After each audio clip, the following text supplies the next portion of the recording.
जय हिंद, जय भारत दोस्तों। मैं अभिषेक और आप देख रहे हैं हमारा यूट्यूब चैनल शिवम एजुकेटर। दोस्तों आज के इस वीडियो में, इस सेशन में हम लोग बेहद इंपॉर्टेंट टॉपिक हड़प्पन सिविलाइजेशन, जिसको हम लोग इंडस वैली सिविलाइजेशन के नाम से भी जानते हैं दोस्तों, उन प्रश्नों की बात करने वाले हैं जो कि आपके कॉम्पिटिटिव एग्जाम्स के लिए बेहद इंपॉर्टेंट है। और आज के इस वीडियो में दोस्तों हम लोग प्रमुख 15 प्रश्नों की चर्चा करेंगे। ये वे प्रश्न हैं जो आपके सभी प्रतियोगी परीक्षाओं में, चाहे आप यूजीसी नेट का एग्जाम दे रहे हो, एसएससी का एग्जाम दे रहे हो, या फिर यूपीएससी यूपी पीसीएस वगैरह का एग्जाम दे रहे हो, तो सभी के दोस्तों बेहद इंपॉर्टेंट क्वेश्चन है। दोस्तों आपके लिए यह वीडियो, आज का सेशन बेहद इंपॉर्टेंट होने वाला है, तो वीडियो को बिल्कुल स्किप मत करिएगा और वीडियो को अंत तक देखिएगा।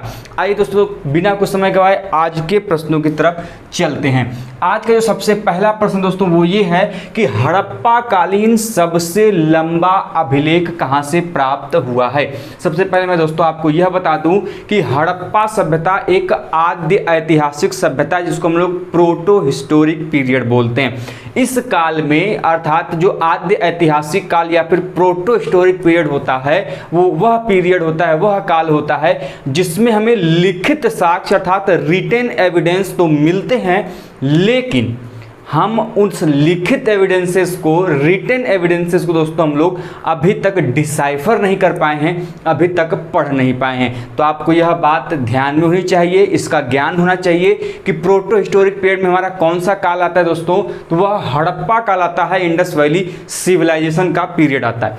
अब वहाँ से हमें इंस्क्रिप्शंस मिले हैं, अभिलेख मिले हैं, लेकिन उन्हें पढ़ा नहीं गया है।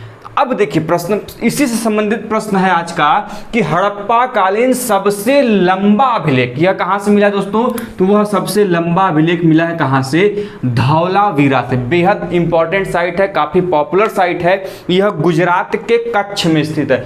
कभी कभी आपसे एग्जाम में पूछ देता है पर्टिकुलर इस साइट का नाम, यह काफी फेमस है अपने स्थान के लिए, पूछा जाता है कि निम्नलिखित में से धौला किस स्थान पर स्थित है। तो आपको मेरे भाई ध्यान रखना होगा, धौलावीरा गुजरात के कच्छ में स्थित है और इसकी खासियत है, दो प्रश्न इससे और पूछे जाते हैं। पहला प्रश्न कि धौलावीरा किस चीज के लिए फेमस है, तो भैया धौलावीरा फेमस है इसके लिए कि यह एकमात्र ऐसा नगर था जो 3 भागों में विभाजित था। कितने भागों में? 3 भागों में। आपको यह पता होना चाहिए। और हड़प्पा सभ्यता की यह खासियत थी कि इसके नगर मुख्यतः 2 वर्गों में विभाजित थे। एक निम्न वर्ग जो लोअर टाउन कहा जाता था, एक उच्च वर्ग जिसको हम लोग सिटाडेल कहते थे, जिसमें उच्च वर्ग के लोग, सज्जन पुरुष, मतलब जिसमें धनी वर्ग के लोग रहते थे, वह उच्च वर्ग अर्थात सिटाडेल कहलाता था। और जिसमें निम्न वर्ग के लोग, गरीब तबके के लोग रहते थे, उसको हम लोग लोअर सरफेस कहते हैं।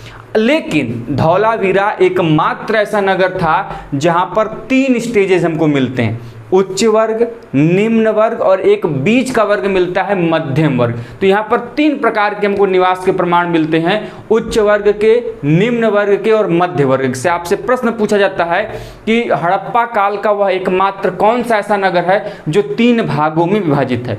तो मेरे भाई मेरे बहन आपको ध्यान रखना होगा, वह नगर है धौलावीरा।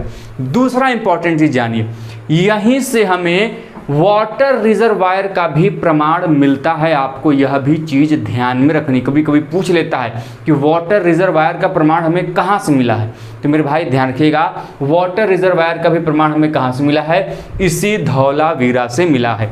2 प्रमुख नदियां इनसे संबंधित हैं, आप जान लीजिए, नोट डाउन कर लीजिए। मेरा दावा है यदि इन 15 प्रश्नों को आप सॉल्व कर लेते हैं, आप अपने आप को आंक लीजिए आपकी तैयारी कितने प्रतिशत है।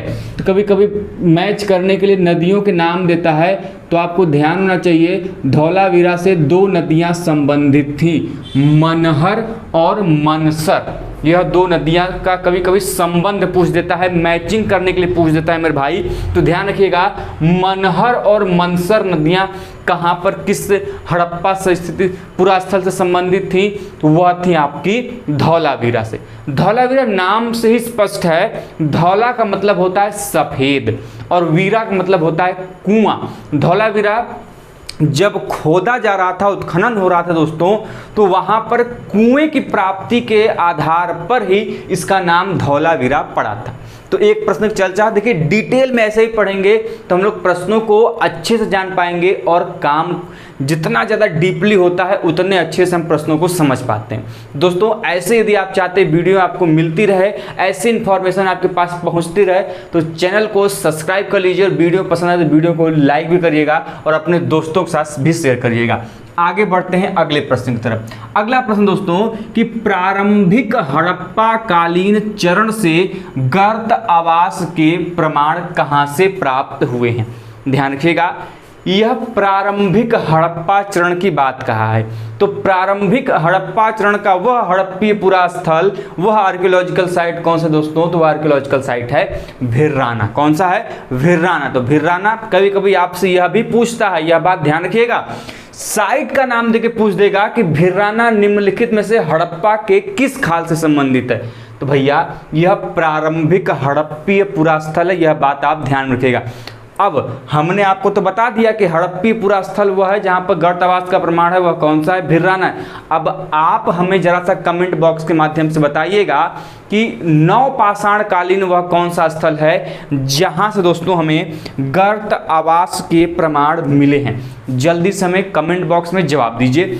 आगे बढ़ते हैं अगले प्रश्न की तरफ। बेहद इंपॉर्टेंट प्रश्न है, यूजीसी नेट में, यूपीएससी में और यूपीपीसीएस में यह प्रश्न लगातार आया है। प्रश्न क्या है भाई कि एकमात्र हड़प्पीय पुरा स्थल जो शंख कार्य के लिए प्रसिद्ध था। आप लोग शंख जानते हैं, जी हाँ, वही शंख कार्य के लिए यह हड़प्पा का पुरा स्थल आर्कियोलॉजिकल साइट काफी ज्यादा फेमस था। यह क्वेश्चन यूजीसी नेट में भी पूछा है, बाकी अन्य प्रतियोगी परीक्षाओं में भी। तो वह हड़प्पी पुरा स्थल कौन सा है? वह है नागेश्वर। कौन सा पुरा स्थल दोस्तों? नागेश्वर। जी हाँ दोस्तों, नागेश्वर जो कि हड़प्पी पुरा स्थल है, यह किस लिए प्रसिद्ध है? तो इसको आप नोट कर लेंगे, शंख कार्य के लिए।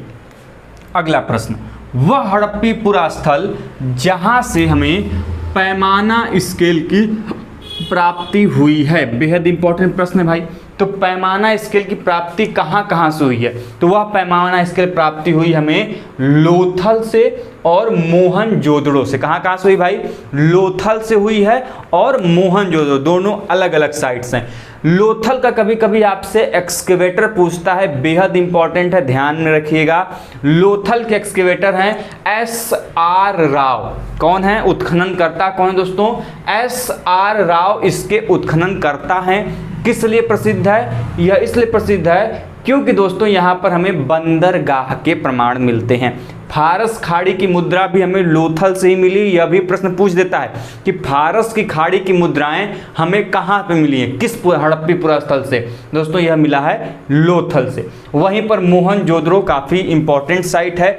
इसका यह पूछा था कि इसको किस अन्य नाम से जानते हैं। फिर मोहनजोदड़ो का अर्थ क्या होता है? तो इसका मतलब होता है मृतकों का टीला। और इसका उत्खनन करता कौन था? तो वह थे राखाल दास बनर्जी। कौन थे? राखाल दास बनर्जी। आपको ध्यान रखना है। अगला प्रश्न है, नहीं कभी कभी एक प्रश्न और ध्यान से सुनिएगा, कभी कभी पूछ देता है कि वह कौन सा ऐसा साइट है जहां पर हमें कुषाण काल के स्तूप का प्रमाण मिलता है। वह कौन सा हड़प्पा का पूरा स्थल है जहां पर हमें कुषाण काल के स्तूप का प्रमाण मिलता है? तो मेरे भाई ध्यान रखिएगा, वह यही मोहनजोदड़ो में दोस्तों हमें स्तूप का भी प्रमाण दिखाई देता है। जब आप मोहनजोदड़ो का लेआउट देखेंगे तो आपको वह स्तूप का इंडिकेशन उसमें दिखाई देगा। अगला प्रश्न चलते हैं कि भारत में स्थित सर्वाधिक बड़ा हड़प्पीय पुरा स्थल कौन सा है? तो भैया भारत में, विश्व में बात नहीं कर रहा हूं मैं, भारत पर्टिकुलर भारत की बात कर रहा हूं। तो आपको ध्यान देना है कि भारत में स्थित सबसे बड़ा वह हड़प्पी पुरा स्थल कौन सा है दोस्तों? तो वह है राखीगढ़ी। कौन सा है दोस्तों? राखीगढ़ी। अब यह प्रश्न इससे एक और बनता है कि राखीगढ़ी स्थित कहां पर है? राखीगढ़ी हरियाणा में स्थित है। कहां पर? भारत के हरियाणा राज्य में स्थित है। और इसके उत्खननकर्ता वर्तमान में कौन है? यह प्रश्न पूछा सकता है। जो भारत में आर्यों की आगमन की थ्योरी है ये यहीं से सुलझ रही है, इसी साइट से। और इसका उत्खननकर्ता कौन है? तो वह है प्रोफेसर बसंत शिंदे। दक्कन कॉलेज पुणे है दोस्तों, वहाँ के प्रोफेसर हैं प्रोफेसर बसंत शिंदे, वही यहाँ का उत्खनन कर रहे हैं वर्तमान में। आपको ध्यान रखना है, इंपॉर्टेंट प्रश्न है। आगे बढ़ते हैं अगले प्रश्न की तरफ। अगला प्रश्न है कि समाधान एच का संबंध हड़प्पा के किस काल से है? तो मेरे भाई समाधान एच जो है यह एक स्थल है, यह हड़प्पा के किस काल से संबंधित है दोस्तों? तो यह हड़प्पा के परवर्ती हड़प्पा संस्कृति से संबंधित है। किससे संबंधित है? परवर्ती हड़प्पा संस्कृति से संबंधित है। वहीं पर अगले प्रश्न की तरफ चलें जो बहुत फेमस है, बार बार पूछा जाता है कि समाधि R37 सेमेंट्री R37 का संबंध किस हड़प्पी पुरास्थल से दोस्तों? वह है हड़प्पा से। किससे है? हड़प्पा से। हड़प्पा जो पुरास्थल दोस्तों, वहीं पर सेमेंट्री R37 समाधि R37 का प्रमाण दिखाई देता है। हड़प्पा को कब खोजा गया, यह भी प्रश्न पूछा जाता है। तो 1921 में। इसके उत्खननकर्ता कौन थे, यह भी प्रश्न पूछ लिया जाता है। इसके उत्खननकर्ता थे कौन? दयाराम साहनी। यह प्रथम ऐसा स्थल था जिसका खोज किया गया, जिसके द्वारा इसकी जानकारी मिली, इसीलिए सभ्यता को हम हड़प्पा सभ्यता के नाम से भी जानते। कभी कभी प्रश्न यह पूछ देता है कि हड़प्पा के बारे में सर्वप्रथम जानकारी किसने और कब दी, यह भी आपको ध्यान रखना है। तो वह दिया था 1826 में दोस्तों। किसने? चार्ल्स मैसन ने। किसने दिया था? चार्ल्स मैसन ने दोस्तों 1826 में पहली बार हड़प्पा स्थल के बारे में उल्लेख किया था, उसके बारे में बताया था। आगे बढ़ते हैं अगले क्वेश्चन की तरफ। हड़प्पा के पतन के लिए या फिर कह सकते हैं विध्वंस के लिए आर्य आक्रमण का सिद्धांत किसने दिया था?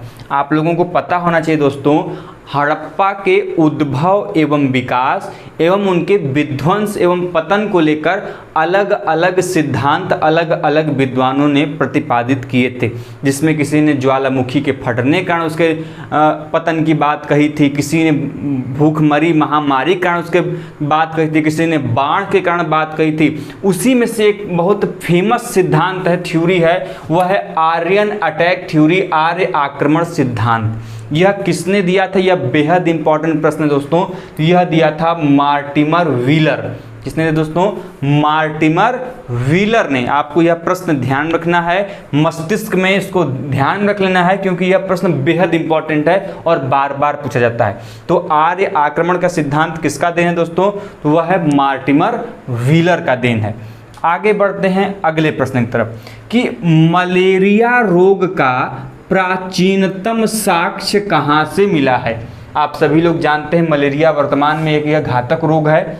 डेंगू मलेरिया मच्छर से होने वाला यह एक रोग है। लेकिन इस मलेरिया रोग का प्राचीनतम प्रमाण हमें किस स्थल से मिला है दोस्तों? तो वह हड़प्पा का पूरा स्थल है मोहनजोदड़ो। कौन है दोस्तों? हड़प्पा का पूरा स्थल मोहनजोदड़ो ही है दोस्तों, जहाँ पर हमें किस रोग का प्राचीनतम साक्ष्य मिलता है? तो वह है मलेरिया। हड़प्पा सभ्यता के मोहनजोदड़ो की खुदाई कब की गई थी, यह ध्यान रखिएगा। पहली बार तो 1922 में आर.डी. बनर्जी के द्वारा। किसके द्वारा?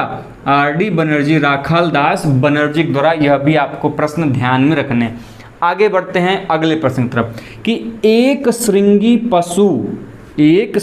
पशु यूनिकॉर्न, जिसको एनिमल बोलते हैं, एक श्रृंगी पशु अंकित चांदी की मुहर, यह बड़ा इंपॉर्टेंट है, चांदी की मुहर, 2 मुहरें किस हड़प्पी पुरास्थल से मिलती हैं? चांदी की होने की वजह से और यह मुहरें हैं, इसलिए यह प्रश्न बेहद खास हो जाता है और आपके एग्जाम में बार बार पूछ लिया जाता है। मेरे दोस्त ध्यान रखिएगा, यह दोनों मुहरें जो चांदी के एक श्रृंगी पशु की हैं, यह कहाँ से मिली हैं? यह भी दोस्तों मोहनजोदड़ो से ही मिली हैं। सूती कपड़े का या सूती कपड़े का भी प्रमाण हमें कहाँ से मिलता है? तो वह दोस्तों मोहनजोदड़ो से है, यह भी ध्यान में रखिएगा। अगला प्रश्न है कि जब हड़प्पा का उत्खनन हो रहा था तो उसके समय ASI, जिसको हम लोग बोलते हैं archaeological survey of India, Hindi में बोला जाए तो भारतीय पुरातत्व विभाग का महानिदेशक कौन था? इस प्रश्न को करने के लिए आपको यह ध्यान में होना चाहिए भैया कि हड़प्पा का उत्खनन किया कब जा रहा था। तो मेरे भाई मैंने अभी बताया कि हड़प्पा का उत्खनन 1921 में हुआ था और उस समय इस ASI के अर्थात आर्कियोलॉजिकल सर्वे ऑफ इंडिया के डायरेक्टर जनरल बोलने या फिर महानिदेशक बोलने वह कौन थे, तो वह थे सर जॉन मार्शल। कौन थे दोस्तों? सर जॉन मार्शल के अध्यक्षता में ही दोस्तों, निदेशन में ही हड़प्पा एवं मोहनजोदड़ो की खुदाई कराई गई थी। हड़प्पा की खुदाई किया था दयाराम साहनी ने, मोहनजोदड़ो की खुदाई की थी RD बनर्जी ने। आगे बढ़ते हैं अगले क्वेश्चन की तरफ कि रूपनगर, बेहद इंपॉर्टेंट प्रश्न है, पूछ लिया जाता है कि जो रूपनगर किस हड़प्पीय पुरा स्थल का आधुनिक नाम है। यह प्रश्न बहुत इंपॉर्टेंट है, तो मेरे भाई ध्यान रखिएगा। वह है कौन सा? रोपड़। कौन सा दोस्तों? रोपड़। जी हाँ, रोपड़ जो पूरा स्थल दोस्तों, उसका वर्तमान में आधुनिक नाम क्या पड़ गया है? वह पड़ गया है दोस्तों रूपनगर। रोपड़ किस लिए फेमस है दोस्तों? तो रोपड़ फेमस है चावल के साक्ष्य वगैरह से संबंधित है। थोड़ा सा कंफ्यूज हो रहा हूँ, हो सकता है मुझे डाउट हो, इसलिए आप थोड़ा सा इसको क्लियर कर लेंगे। रोपड़ का वर्तमान आधुनिक नाम क्या है दोस्तों? तो वह है रूपनगर। ठीक है, आगे बढ़ते हैं अगले क्वेश्चन की तरफ कि हड़प्पा सभ्यता की प्रथम खगोलीय प्रयोगशाला कहाँ से प्राप्त हुई है? तो हड़प्पा सभ्यता के दोस्तों जो प्रथम खगोलीय प्रयोगशाला है वह कहाँ से प्राप्त हुई दोस्तों? तो वह उसी धौलावीरा से प्राप्त हुई है जिसको 3 भागों में विभाजित किया गया है। आगे बढ़ते हैं अगले प्रश्न की तरफ कि झूकर झाकर संस्कृति, बेहद इंपॉर्टेंट प्रश्न है। हमने इसकी चर्चा एक वीडियो और में की थी जब हम लोग डिस्कस कर रहे थे। तो झूकर झाकर संस्कृति के प्रमाण हमें किस हड़प्पी पुरास्थल से मिलते हैं दोस्तों? तो वह मिलता है चनहूदड़ो से। किससे मिलता है? चनहूदड़ो से दोस्तों हमें किस संस्कृति के प्रमाण मिलते हैं? झूकर झाकर संस्कृति। इसको वेरी मोस्ट इंपॉर्टेंट लिख लीजिएगा। इस समय यह क्वेश्चन बड़ा प्रचलन में है, बहुत चल रहा है प्रश्न में ये दोस्तों। और आपको यह भी जानना चाहिए, ये जो चनहूदड़ो है यह बीड फैक्ट्री के लिए जाना जाता है। बीड्स की फैक्ट्री के लिए जाना जाता है। कोई पूछ लेता है कि बीड्स की फैक्ट्री के लिए कौन सा हड़प्पी पुरास्थल फेमस है? तो वह है दोस्तों आपका चनहूदड़ो पुरास्थल। और आज के इस वीडियो का लास्ट के प्रश्न तरफ डिस्कस करें तो भूकंप का प्राचीनतम प्रमाण हमें कहाँ से मिला है? और अर्थक्वेक का the oldest evidence of earthquake is known as is the Kalibanga. कहाँ से हमें प्राप्त हुआ इसका एविडेंस? कालीबंगा साइट से हुआ है। इंपॉर्टेंट है, ध्यान रखिएगा। कालीबंगा 2 चीज़ों के लिए फेमस है। 7 अग्नि वेदिकाओं के प्रमाण, 7 फायर अल्टर्स के एविडेंसेस हमें कालीबंगा से मिलते हैं, पॉइंट नंबर 1। दूसरा, कालीबंगा से हमें प्लॉड फील्ड अर्थात जुते हुए खेत का भी प्रमाण मिलता है। इसलिए आपको यह चीज़ें भी ध्यान में रखनी होंगी। साथ में दोस्तों आप यह भी जानिए कि कालीबंगा का अर्थ क्या होता है। काली मतलब काला, बंगा मतलब बैंगल्स, उसको बोलते हैं चूड़ियाँ। तो काली चूड़ियाँ इसका अर्थ है। कभी कभी अर्थ भी पूछ देता है, तो आपको ध्यान में होना चाहिए। तो कुल मिलाकर दोस्तों आज के इस पर्टिकुलर वीडियो में हम लोगों ने 15 महत्वपूर्ण प्रश्न हड़प्पा से संबंधित डिस्कस किए। आपको वीडियो कैसा लगा दोस्तों? चैनल पर नए हो चैनल को सब्सक्राइब करने के साथ ही बेल आइकन को प्रेस कर लीजिएगा, क्योंकि आपके लिए ऐसी वीडियोस हम डेली बेसिस पर लाते हैं दोस्तों। ऐसे इन्फॉर्मेशन, ऐसे ही अपडेट और ऐसे ही वीडियो के साथ मिलते हैं नेक्स्ट वीडियो में। तब तक के लिए जय हिंद, जय भारत, हर हर महादेव।